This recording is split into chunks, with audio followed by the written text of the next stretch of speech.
respectful. So, hello everybody, and welcome to our another session of our PER interest group meetings for optics. So we're optics, as you know, and you have linked, or actually didn't put a link, but you made your way to here, so I think you've heard of optics. Today we are going through a discussion of the fourth concept inventory and the FMCE as well. So this is part of a year-long series that we've put together on research validated assessment. So coming up next month, we have another one of those on the CSEM. And then after that, we'll be talking about the Minnesota assessment and of problem solving. And in December, it will be about the concise data processing assessment.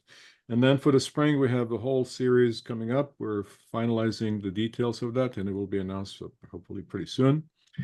For today, the plan is we have our guest facilitator, Jeffrey Max from McDaniel College, who is going to tell us about these assessments for the better part of this discussion.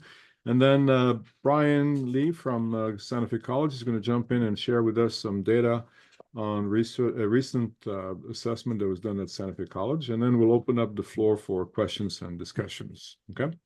And then at the end of the session, if you don't mind, we will have a link to an evaluation that's really helpful for us to tell us how things go and what we can do to improve these sessions. And so that will pop up on the screen near the end of the session today. Okay. So without further ado, I'm going to stop sharing and let Jeff take over and share with us what he wants us to know about this. All right. Oh, let's see. I need to share my screen. I'm not seeing a tab to share my screen. Okay. See, Hmm. you see a green, you're on Zoom, right? With a I green am in Zoom Workplace. and share at the bottom of the screen somewhere, green button on the side. Aha. Nope. I think wait. Okay. I think I see the problem. Got it. Okay. Yeah. I had the window minimized a little bit too much and it didn't show up. Okay. Okay. There we go. All right. Sorry about that. Good. Okay. So you can all see my screen now, I take it. Yep. Yes, we do. Okay, great. Okay, so let me go ahead and get started. I want to thank the organizers for inviting me. I'm really excited to share my thoughts on these three assessment instruments with all of you today. So my name is Jeff Marks, and I teach at the Department of Physics at McDaniel College. And I included my email, and I'll include that in the slide at the end too. If people have specific questions that they want to reach out to me about, by all means, feel free to reach out to me. I've been in the physics education research field for about 30 years now. And so assessment and assessment tools have been sort of one of my focuses over the years. And so, again, I'm really glad to share some of the stuff that I've learned and discovered over those years. So just real quickly, an outline of what I'm going to talk about today. Why did the physics education community, which we refer to as, PER, short for Physics Education Research, community come to generate and rely on these concept inventories at all? What are the details of the three assessment instruments? So the force concept inventory, the force and motion conceptual evaluation, and the mechanics baseline test. What are the details of those instruments? What was and what continues to be their impact?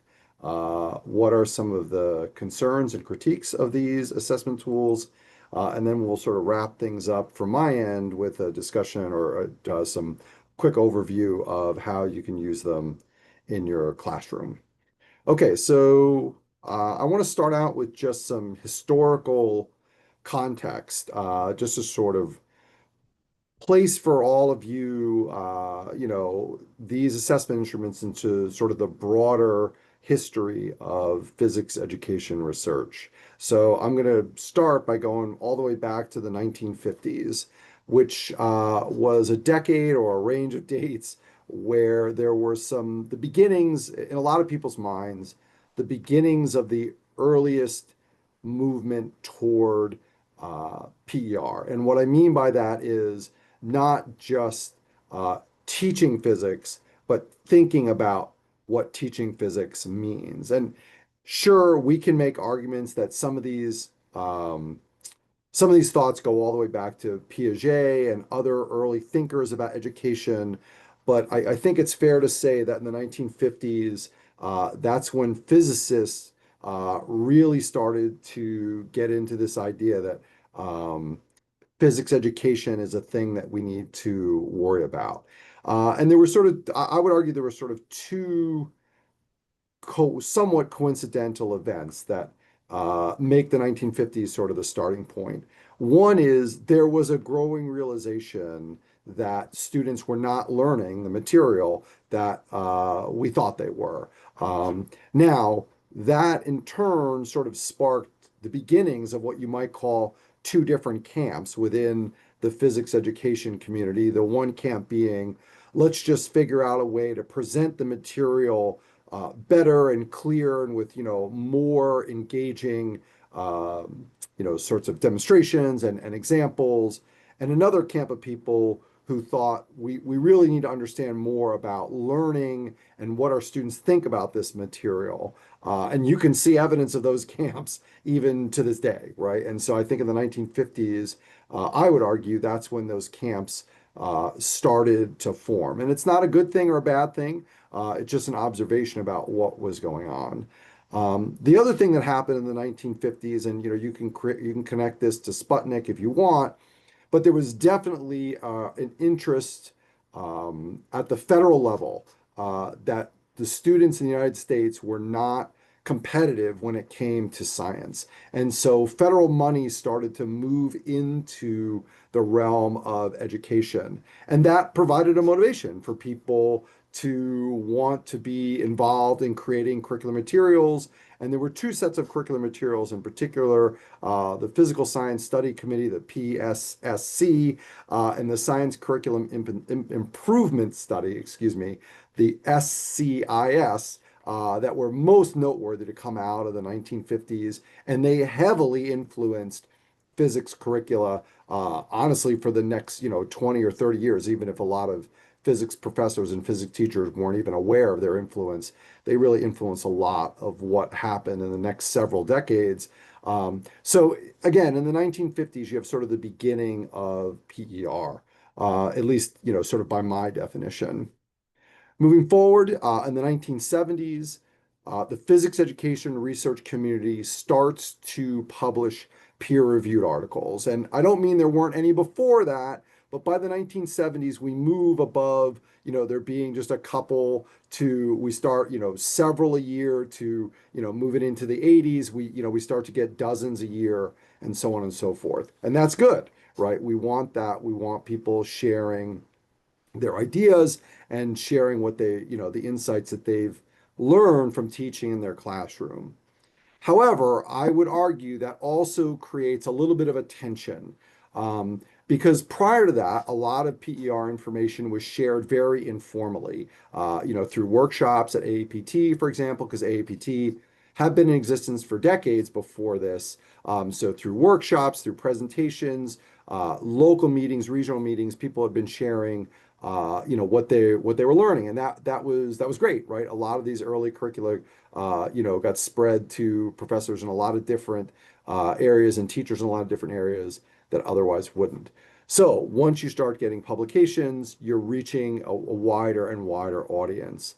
But at the same time, the tension is it becomes difficult to communicate your findings and your assumptions through a peer-reviewed journal article because it's a much shorter medium, right? It's not, you don't have the same sort of time, you don't have the same sort of interaction that you would have outside of the journal article structure. And it's just the nature of the journal article.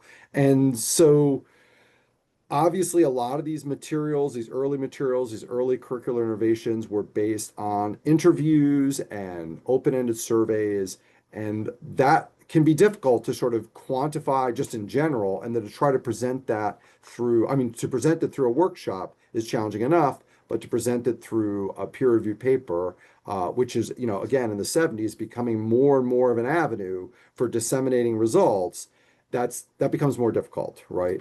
Um, and so in the 1990s, the first what I would call the first influential concept inventories are published.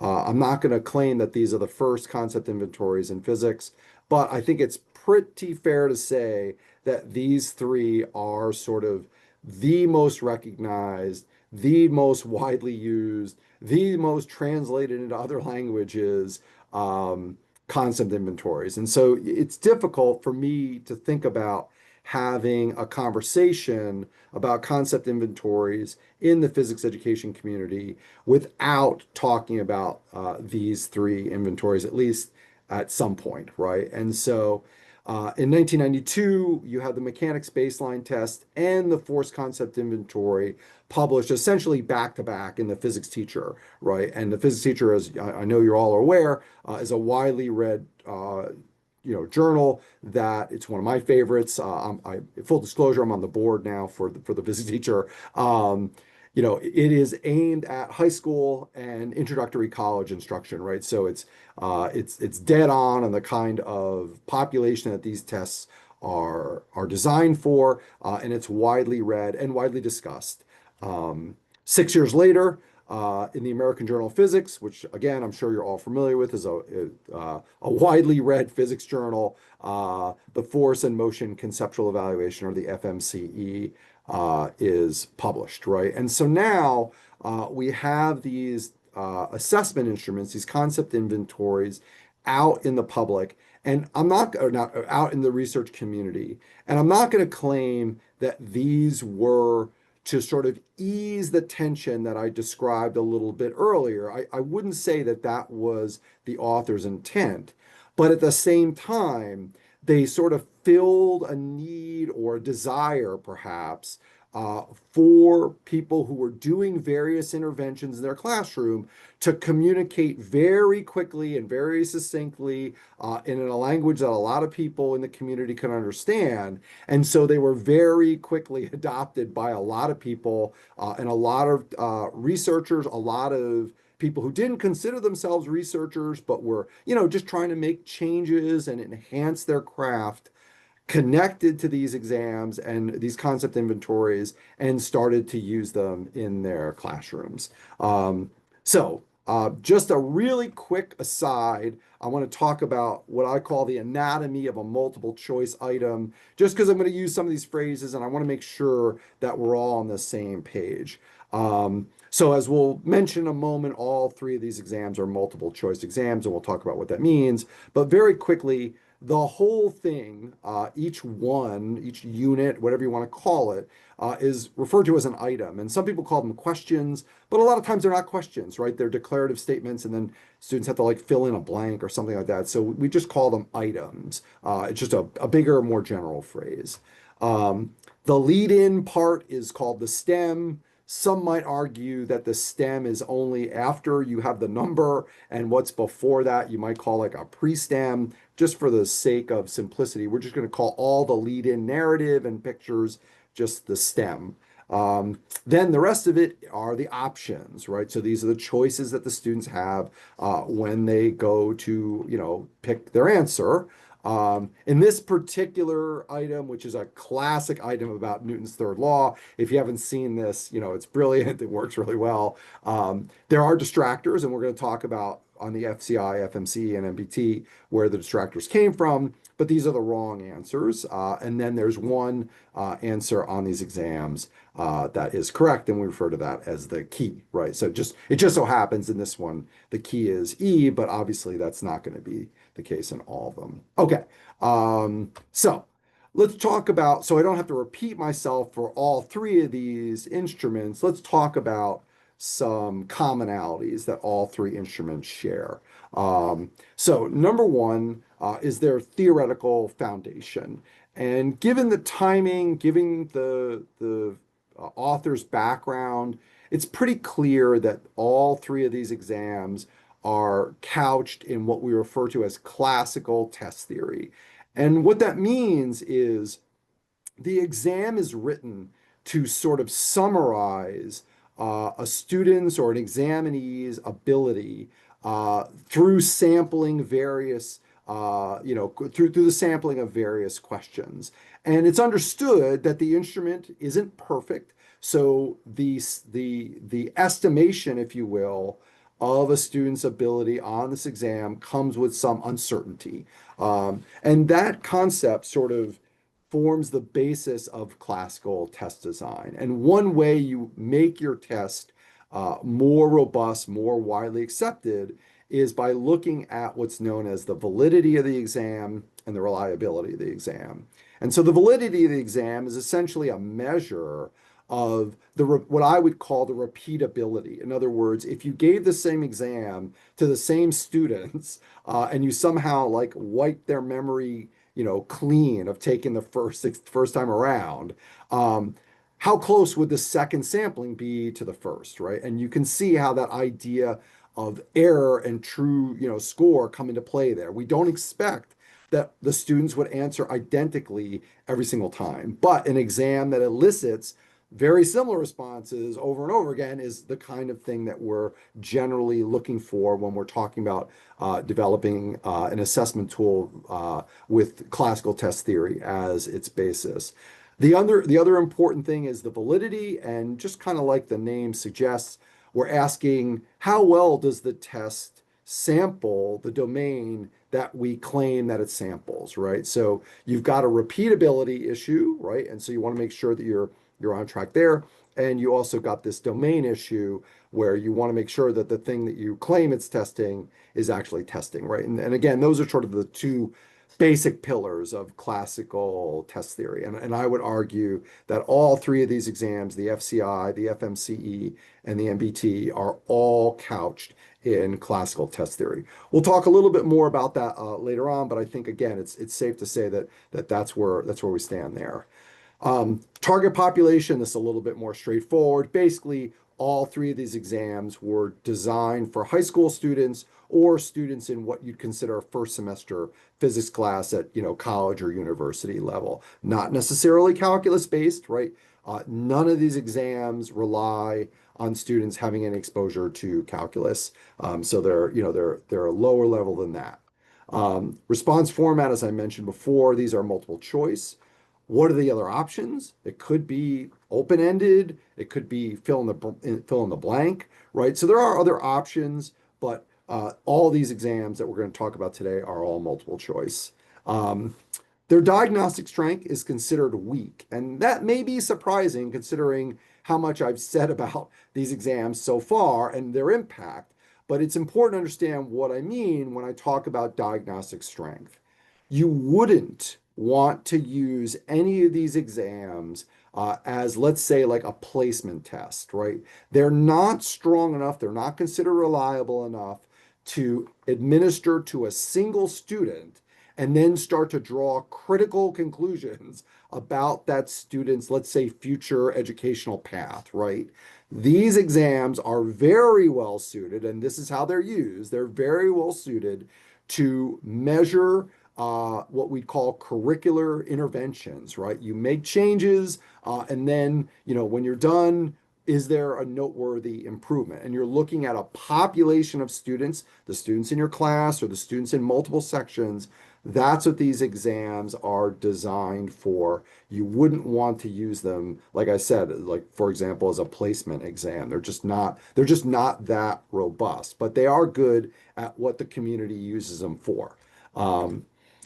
The distractors, which I mentioned what a distractor was earlier, these distractors are largely research-based, and that comes from two efforts. One, simply reviewing the literature, and I know the authors, did that, coming up with distractors that they recognized, that other researchers recognized were common ideas that students had about phenomena, even if they weren't necessarily Newtonian in nature. Also, the authors of the exams conducted their own interviews to sort of fill in some of the gaps in order to have a more robust set of distractors. And that's important for making a reliable exam. Last but not least is the administration time.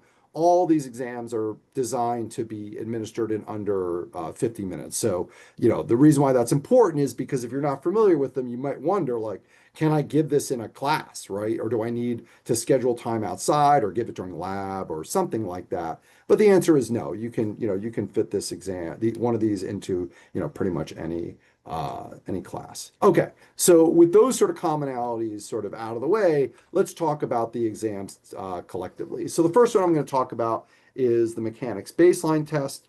This exam has by far the largest domain of all three exams that I'm going to talk about.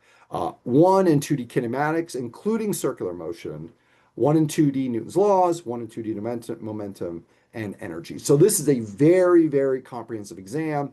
It would cover a lot of material that you might see in an introductory physics class. One of the things that also makes this unique is the authors emphasized that because students need formal analytical knowledge about Newtonian mechanics, about kinematics, uh, they need to have had exposure to physics instruction before they take this exam, take this concept inventory. So typically, the MBT is administered post instruction. The other two are pre and post. And we'll talk about that when we get there. But it's interesting, or it's worth noting, I think, that this is intended to be a post-instruction survey. The tone, for lack of a better phrase, basically this looks at basic concepts and also what the authors refer to as problem solving. And I think in the 80s that was sort of legitimate to call it that. We wouldn't call it problem solving anymore, right? I think the best word to describe it would be students have to do calculations, right? And this again is out of the three that we're going to talk about today, this is the most unique in that regard that students have to actually do calculations.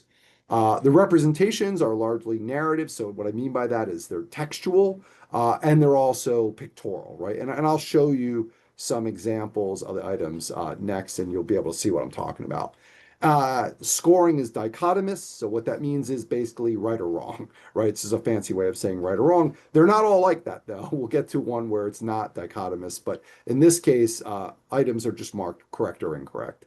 And finally, there's 26 items, and there's up to 5 options per item.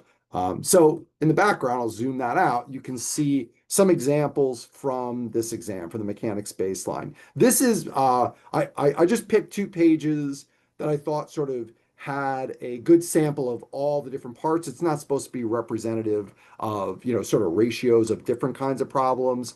But you can see, like, if you look at item 11 and item 12, even I, with 25 years of experience teaching introductory physics, I still would probably need a calculator or a pen and paper at least to calculate the answers there. But if we go over to item 15 is very pictorial, very conceptual, right?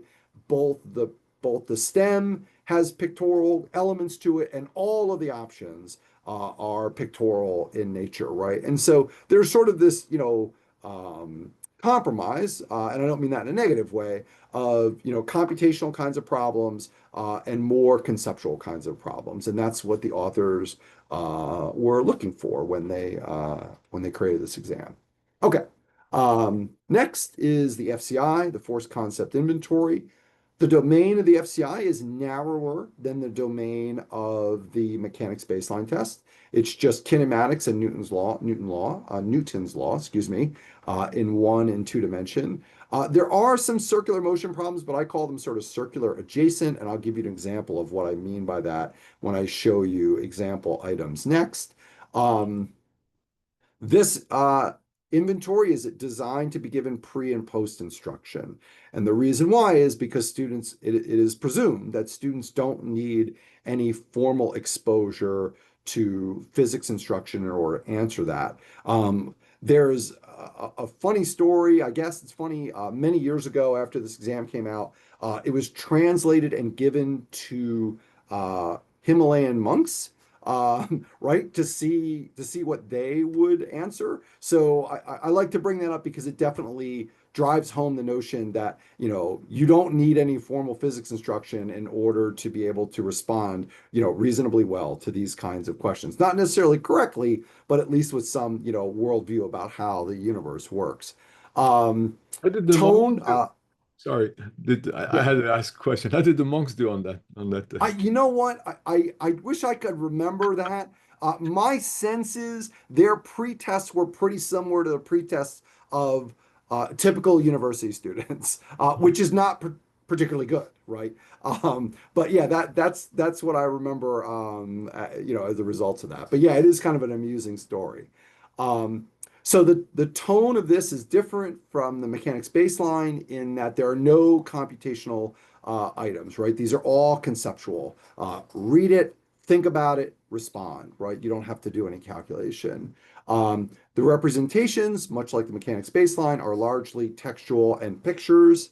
Again, the scoring is right or wrong, dichotomous, so either you get it right or you get it wrong. And then there are a few more items here. There are 29 items, and every item has five options as opposed to the mechanics baseline where there were up to five options. So, I'll zoom in or I'll fade out this so we can see what these kinds of problems look like. And again, you can see here, I tried to pick a representative sample. And by the way, we're looking at what, 1, 2, 3, 4, 5, 6, 7. This is about a quarter of the FCI, right? So you're looking at a big fraction of the exam here. And the same thing was true for the mechanics baseline. We were looking at like a third or a quarter of the problems on the survey. But here you can see these are all textual or pictorial in nature. Item number 10 is the one that I call sort of circular adjacent. Yes, there's something going around in a circle, but you're not using any sort of circular dynamics or circular kinematics to answer the problem. Now, again, some students will try to, but it's not actually the point of the problem. But a lot of students would look at that, particularly post-instruction, and probably think that was like a circular motion problem. But if you read it, you'll see that it's not. Okay, so last but not least, the force and motion conceptual evaluation. This was the last of the three to be published. Its domain is very narrow, right? So it is simply one-dimensional, and it is, kinematics and dynamics only. It is also intended to be administered pre and post instruction. Tone, again, like the FCI, very, very conceptually based, no calculations involved whatsoever. The representation is a little bit different, largely narrative, so textual, but a heavy emphasis on graphical representations. And again, you can see what I mean by that in a few moments. The scoring is a little bit different. It's essentially right or wrong, but some of the items the authors intend to be graded in clusters. And what they mean by that is the student has to sort of get all, like, let's say there are 3 items in a cluster, which is one of the clusters. The student has to get all 3 of those items right before they sort of get full credit for that cluster, if you will. So that's a little more tedious, a little more involved grading strategy. Not everyone follows that. People will simply just grade the whole thing right or wrong, and then report that out as their, as the score. But it wasn't intended to be used that way, and I think it's definitely worth pointing that out. A lot more items on the FMCE. So 43 items and up to 9 options per item. So, Sokolov and Thornton really took advantage of the fact that people had access to essentially, bubble sheets that no longer had 5 bubbles to fill in, but had 9, right? And so they sort of took advantage of that and used all 9. So here's an example, and again, we're looking at about a third of the exam here. There's a lot of items on these 2 pages because essentially the options are collective, right? In other words, options for items 14 through 21, you can see options A through H and then J are common to many of the items, right? Or to all those items. And so, yeah, there's a big cognitive load having to deal with that many options, but you are repeating using those options for what, 2, 4, 6, for 8 items. And so that does reduce some of the cognitive load on students when they're taking this exam. Okay, so that's just a quick introduction. Let's talk about the impacts briefly. Um, so if you're not familiar with Per Central, you should definitely go check that out. It's a fabulous resource. So I went to Per Central and Google Scholar just kind of for fun, and I found the following under search, right? So the force concept inventory, there's 110 articles, and I can say that those articles are not just using the FCI. Most of them are about the FCI, right? And so FCI is like in the title of the article, or it's featured prominently in the abstract. Um, and there's 5,600 citations for the original FCI article on Google Scholar. Force and motion conceptual evaluation of the mechanics baseline, very similar, right? Obviously, the FCI has the most, sort of noteworthy, is the most noteworthy of the three, but all three have had a very, very big impact on physics education research, no doubt. For what this cute little slide is worth, I think it shows that they've had a lot of impact. More broadly, though, and I think more importantly, these conceptual inventories forced faculty to sort of confront a major problem. And the major problem was we were giving students exams, we were giving students finals, and they were doing well. And these professors looked at the FCI and they looked at the FMCE and they thought, oh, my students are going to ace this. This is trivial, right? And then their students were getting 30 and 40% on these quote unquote trivial, concepts. And that was a huge awakening for a lot of people. Again, we'll talk about some of the critiques in a moment, but that was a big deal. And what it did, in part, help move the conversation away from students getting just the right answer to understanding that conceptual foundations are essential to being able to talk about and understand and properly incorporate physics into your worldview. And again, I can't really overestimate how much that shifted since the 90s. And again, these assessment instruments were definitely right at the front of that movement and provided evidence. Just as importantly and simultaneously, a lot of these really famous curricular, new curricular tools were coming out. They were research-based. Now, again, many of these were out years before the force concept inventory and the others were published. But again, with the existence of this knowledge that it's like, oh, wow, conceptual understanding is important. We went from it being sort of like this thing that people are doing, here and there, to a much more sort of centralized and a much more accepted viewpoint, and contributed. It wasn't the only factor. Don't get me wrong. All these curricula stand on their own, but it definitely contributed to people being more open, faculty being more open to adopting these kinds of curriculum materials, which to a lot of people look like touchy-feely, right? But in fact, had a profound impact on students' understanding and their ability to actually do well in the class. And that's important. And then sort of last but not least, no description or no discussion of the FCI and the MBT would be complete unless we talk about Hake's study, which he published in 1998. And again, I just double checked on Google Scholar. It's over 11,000 citations. It's got to be the most cited article in physics education research. And any, author would be delighted to have that many citations for any article. So, it was a really important article. So real quickly, so there's a citation for the article. I think it was January of 1998 that Hake published this. And if you're not familiar, very quickly, Hake uses a psychometric, tool or number called the normalized gain or percent normalized gain.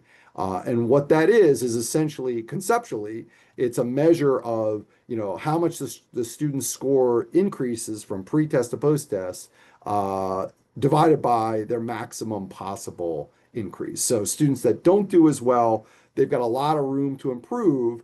Students who do really well in the pre-test, they've got a lot less room to improve. So what this does is it somewhat normalizes, students' pre-test ability over the influence of the fact that the students who did poorly are going to not necessarily do as well on the post test, but they still have learning gains, right? We want to sort of emphasize those. So that's what the normalized gain does. So here, and most relevant to this talk is figure one and figure four. So in figure one, Hake plots uh, how students did in courses that use what he referred to as traditional methods. We might call direct instruction or largely lecture-based versus how did students do in courses where there were interactive engagement kinds of curricula being used. And you can sort of see it visually. The traditional ones are grayed in, the interactive engagement ones are not grayed in, they're just white. And you can see the white ones sort of cluster around this line that's got a much steeper slope. And that slope represents that gain, the normalized gain that I was talking about before. And what's interesting is how sort of uniform they are, right? So independent of pretest, as we would sort of hope and predict, um, there's roughly about the same gain for students that are exposed to more traditional instructional methods. And there's a little bit more noise around the interactive engagement line, but there's still a pretty tight relationship there certainly from an educational statistics point of view. This is pretty remarkable data. Figure four, the mechanics baseline comes in and Hake plotted FCI post-test, which would be the relevant examination to compare the mechanics baseline test because you're giving that post-test also. And I think, again, this is really influential because it shows that students who did well on post-test, no matter whether it was traditional or interactive engagement, if they had high FCI post-test scores, they did well on the mechanics baseline test, which is supposed to be about problem solving, right? And so I think he makes the case there pretty strongly that there's a connection between these students' conceptual understanding and their ability to solve numerical problems, right? And that's an important thing to note. Okay. Very quickly, we'll just talk about some critiques. Critique number one is, as I mentioned before, these were sort of couched in classical test theory. That suggests that there's a modern test theory, and there is. And so when these were published, they hadn't used or hadn't employed any modern test theory design principles to write these exams. Subsequently, people have applied item analysis and factor analysis to all these exams. Despite the fact that they were couched in classical test theory, there was no real commitment to determining what the reliability or validity statistics were for these exams. And so that was initially a critique. Again, subsequently, people have done that, and that's good.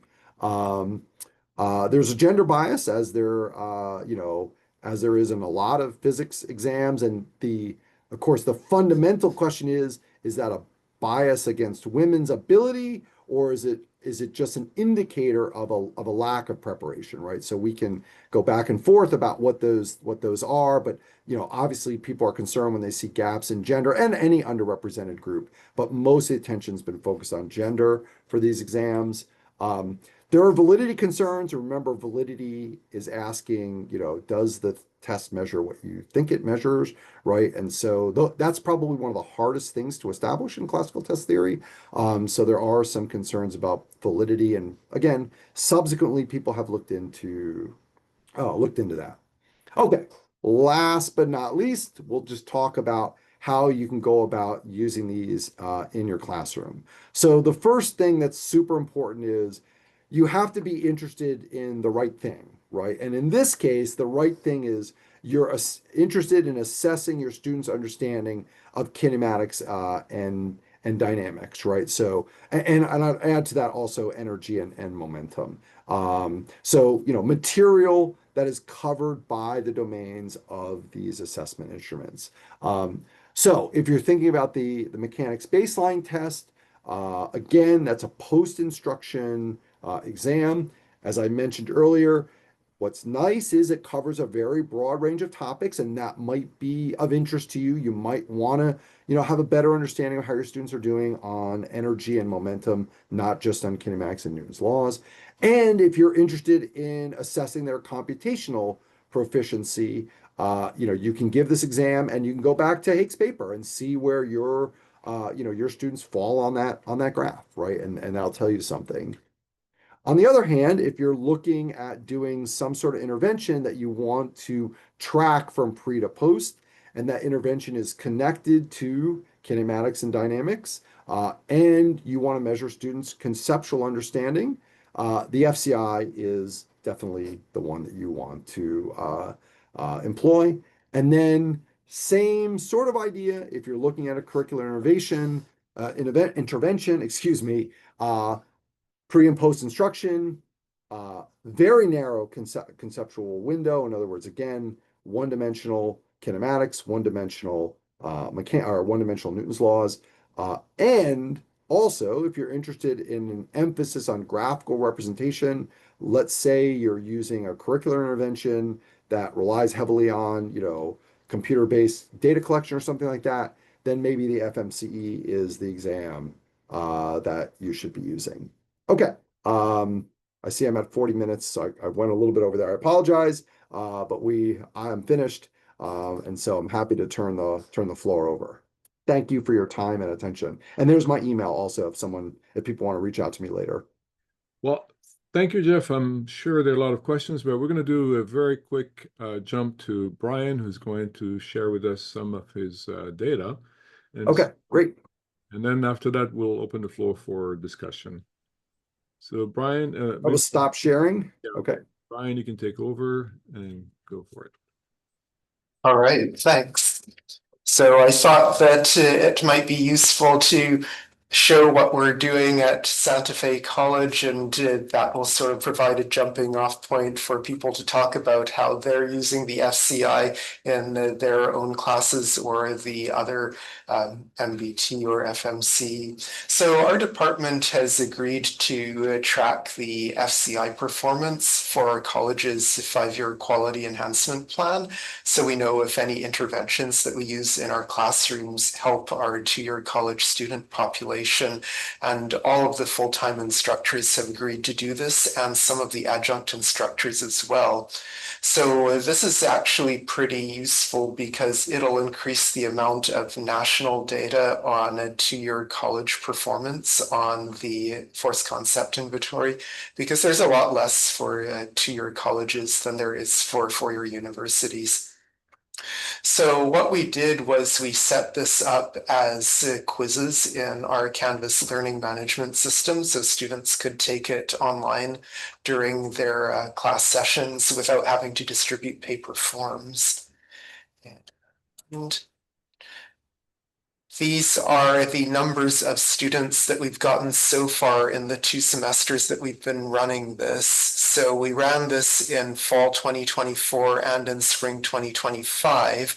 Because of the quality enhancement plan at the college, the student consent forms for having their data published in any sort of research, it's all centralized.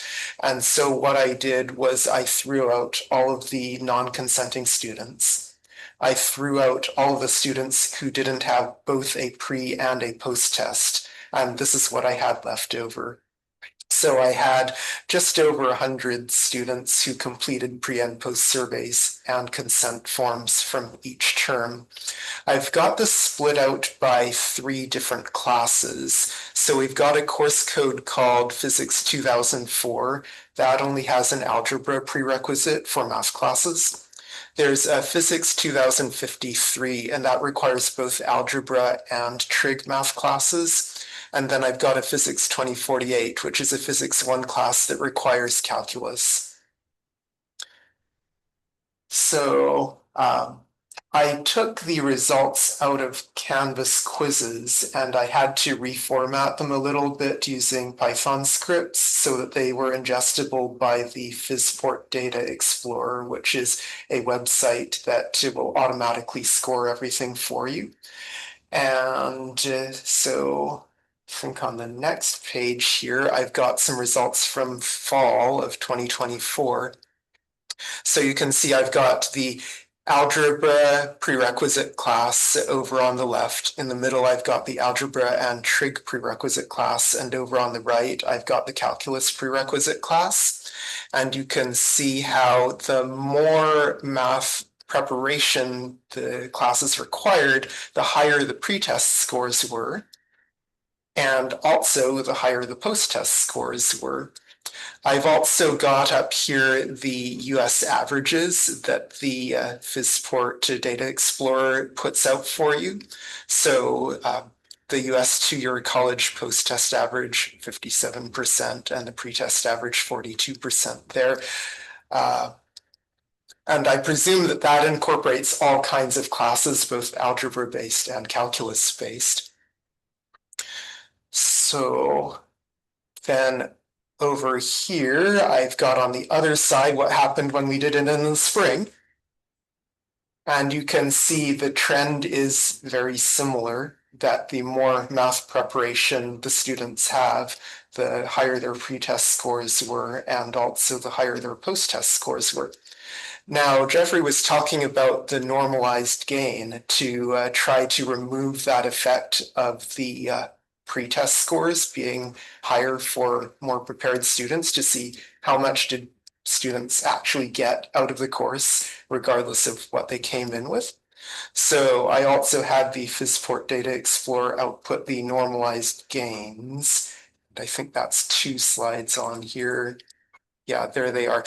This is, I haven't resorted them, so actually the calculus-based one is in the middle here, but you can see that in normalized gain that you also got higher normalized gains for the ones with higher preparation. The calculus class, Physics 2048, it had higher normalized gains than the algebra and trig class 2053, which had higher normalized gains than the algebra-only class.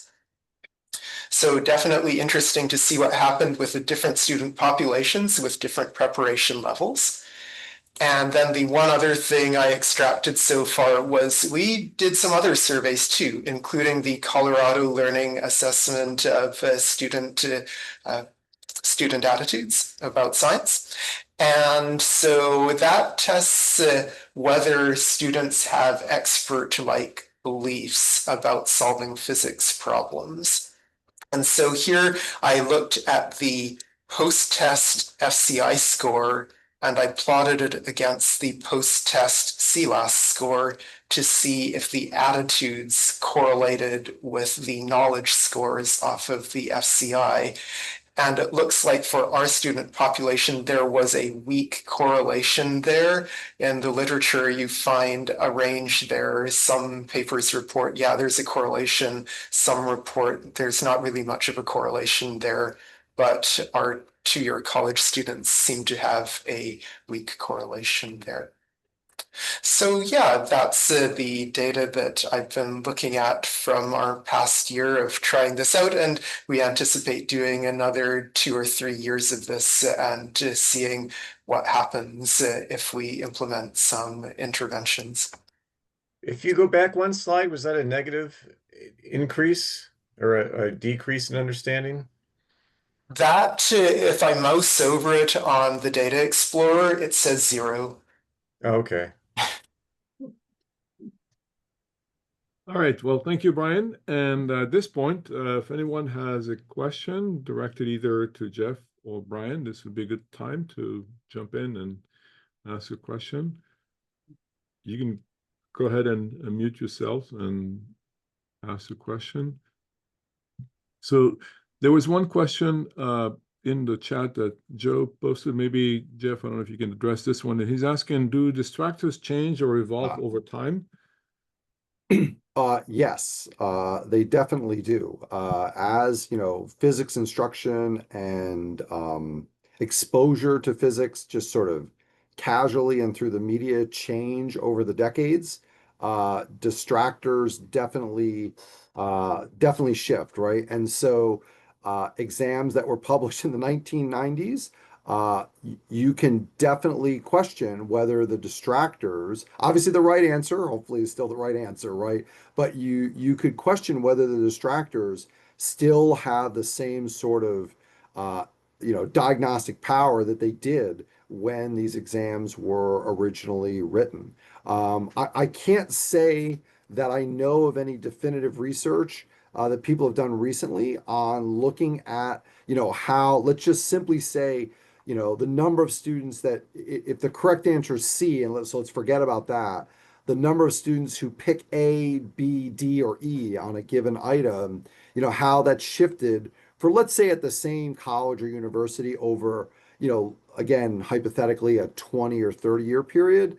I don't know of anyone that's done that, but it would not surprise me at all. In fact, I expect that those, like the sort of the power of distractors changes. And that also means that, new distractors that may be even more sort of enticing or legitimate change over time. So yes, the simple answer is, uninformed, but to the extent that I've been in this community long enough, those distractors definitely change, and it's certainly a worthwhile and interesting research question to be investigated. All right, good. Thank you. Yeah. All right, anyone else has something? There's something I wanted to ask you, and based on what Brian just mentioned. So these attitude surveys, the CLAS, the MPEX, what's their history and maybe relationship to the concept inventories? I mean, we are looking now at the correlations between the two. We expect some sort of correlation. Is that, based on research, what's the range of findings on that topic? Yeah, and actually, this I do work with attitudinal surveys, and I publish some stuff myself. Um, the correlations, as Brian mentioned, these correlations can go from essentially no correlation at all to there being some sort of strong correlation. Um, what does that tell us? Well, remember, when we look at these attitudinal surveys, usually one of the factors in these attitudinal surveys gets at students' sort of worldview, if you will, about how scientific knowledge is organized and how it is sort of compartmentalized. And students who recognize that, particularly in physics, a small number of topics can, essentially provide the right thinking for a large number of problems. Students who recognize that tend to be, but don't always, don't get me wrong, tend to be more successful on these conceptual surveys because essentially they figured out an important metacognitive aspect of what it means to be a physics learner. And that is, don't just hunt for, every time you have a problem or every time you've got an issue, don't hunt for a specific equation. Try to apply a broad principle. And if they've been applying that broad principle for a semester or 2 semesters, they're much more likely to recognize that broad principle when it comes up on a conceptual exam at the end of a semester. So yeah, I mean, Brian's results don't surprise me at all, right? That there is some relationship between students doing well on the CLAS and students, performing at a particular level on the FCI. That matches with the kind of results that I've seen, and certainly that are in the literature too. Okay. Does that get at your question? Yep, thank you. Okay, Yeah. great. Then there is something you mentioned earlier. There was the gender bias in the FCI. So what has been done about that? Or is this something that's in progress? Or is it something we can do at this stage? Or is it just we have to wait until a better instrument is kind of... Yeah, so again, gender bias in any sort of concept inventory or exam is a really tricky question, right? And you can talk about bias against any sort of marginalized population that you want. It's just that the FCI has attracted more attention for gender bias than other exams. And so the question is it that the exam inherently disadvantages, and again, if we're talking about gender, women with the same ability as men. In other words, if we could somehow open up their brains and look inside, right, do they have the same ability? And if so, does the exam favor one group over another? And it actually seems to be the case that that is true for the FCI. And Laura McCullough did work on this early in the 2000s into the early 2010s. And she created a new version of the FCI, which she called, I think, the gender FCI, or I can't remember what it was called, but it was brilliant, right? And basically what she did was she looked at just sort of the exam at face value and argued that many of the questions were just sort of like male oriented questions. Like, they had to do with pastimes and things that men and college age, young men would be more familiar with. And when she changed them to be things that were like intentionally more sort of, and again, they're all stereotypes, right? Stereotypically more female, the female students did better, right? And so that does suggest that the exam is not just, capturing a fundamental difference in how well prepared or how well female students learn, but instead there's actually something inherently biased about the exam, right? And so, the question about, whether you get upset at the meteorologist for predicting snow, right? It's like, are you upset at the exam or are you upset at the forecast, right? And in this case, it turns out the FCI, has some well-documented biases against female test takers. You can go look up her exam and give it. She's got a lot of funny stories about like when the male students took the exam, they're like, what is this? All these crazy girl questions, right? And so there was like even some blowback, so there's a lot of funny stories there. But yeah, that's definitely a concern. Now, I would say just, having been in this business for a long time now, there was a time when, we would look at our scores at the end of the semester, and there was definitely a difference between how the men were doing and how the women were doing. I would argue now that not only is that difference gone, at least in the students that I see, but now I see the opposite, right? I see that my female students are almost universally outperforming my male students. I haven't given the FCI since we've gotten back from COVID, but I'm sure that would be reflected in the results as well. So even my guess is even the inherent bias in the exam is probably overrun by the female students' just natural, increased background knowledge compared to the male students now. But that's just my personal experience. Just want to make sure that everybody sees that Chris has posted a link to the gender FCI in the chat. So thanks. Yeah, it's there. And then there's a question that came up. Ming Jie asked, what about the correlation between the FCI scores and the different math level courses, calculus, algebra, and other? Is there something to that we need to consider as well? Do you want Brian to answer that, or who do you want to answer that? Either one, okay. We'll go first to you since you've done the research on the topic. The question I had when I saw that data wasn't necessarily their math background. I would really like to know what physics classes they had before. My guess is that the students that are in calculus, or even calculus was a prereq, so that means they finished calculus before they took that calculus level class, which is great. My guess is there's a lot more students in that cohort that had, let's say, honors or maybe even AP physics when they were in high school compared to the students in the other groups. And so they may simply be naturally, they were just exposed to more material. That would be the question that I would have. Brian, do you have any idea about that? I don't have a survey which tells me what their past physics classes are, but I was wondering myself in terms of preparation levels. So it looks on the surface like more math preparation gave you higher scores and higher gains, but that could also be because that's a different type of student, like they're aiming for a different career trajectory. Yeah, right.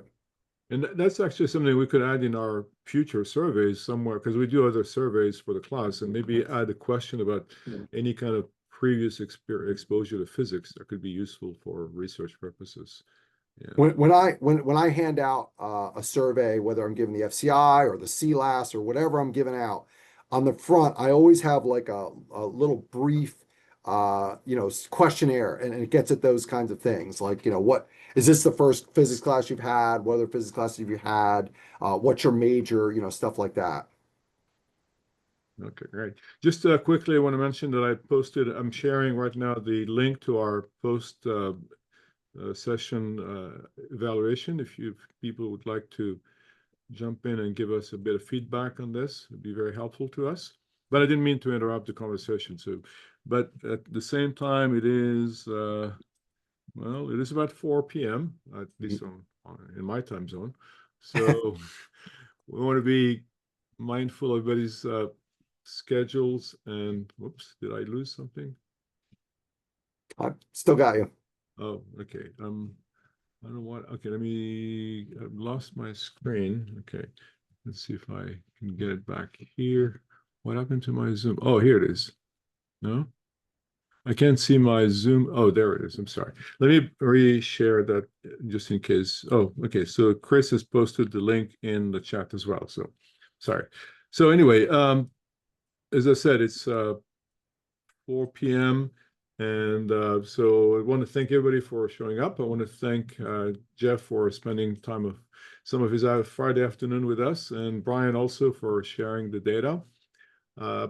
We hope to see you again in a future event. We have another one next month, and the calendar on our Optics website will give you all the information. If you want to get all of that also, you can subscribe to our our newsletter,